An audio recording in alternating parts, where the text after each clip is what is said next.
Questions are being raised about the training and qualifications of South Carolina's magistrate judges. A recent court case in Orangeburg highlights the concerns. In November, Orangeburg Magistrate Gary Darimus held a preliminary hearing for Quentin Parker, a 36-year-old man from St. Matthews, accused of sending a sexually explicit video of himself to an underage girl. Parker was represented by defense attorney Gerald Davis. As soon as the hearing started, Davis interjected that he had not been provided the evidence against his client. He asked the judge to suppress any evidence that had not been turned over to him. A police sergeant from the Orangeburg County Sheriff's Office denied the department had received Davis' request, commonly known as a Rule 5. After a brief recess, Judge Darimus sided with Davis and dismissed the charges for lack of probable cause. The sheriff's officer was never given a chance to testify. On September the 13th, I mailed these Rule 5 out to the officer. We've never received a response from anyone. And what was that date? September the 13th. And we send it to the usual address that we always send it to for the sheriff's department. We've not received any response, and for that reason, Your Honor, as you know, the rules of evidence apply in preliminary hearing. At this time, I so moved that any evidence that was not produced by the state, the county, that it be suppressed. My office have not received that.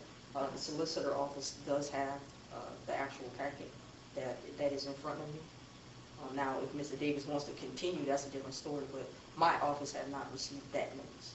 Your Honor, we are not asking for continuance. We were asking for I understand. all evidence be suppressed. All right, I'm going to take a brief recess. All right, we're back on the record. Anything else?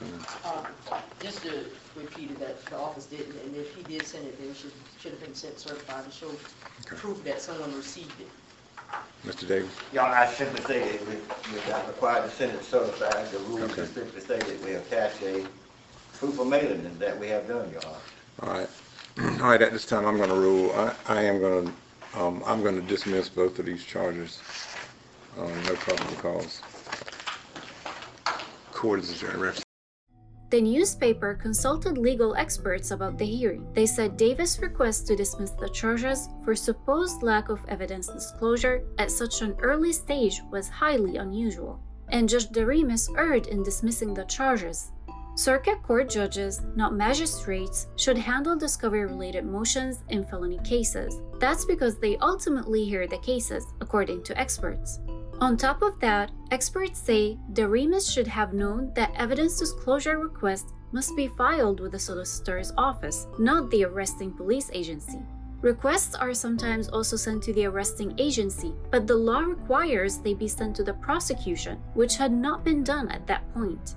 The case also raises conflict of interest questions. Judge Darimus previously had a personal and professional relationship with Davis. Darimus worked at Davis' law firm before being appointed to the bench in 2020, and Davis used to be married to Darimus' mother, making him the judge's ex-stepfather. While no rule governs when judges should recuse themselves from cases due to conflicts of interest, the Code of Judicial Conduct advises judges to avoid all impropriety and appearance of impropriety.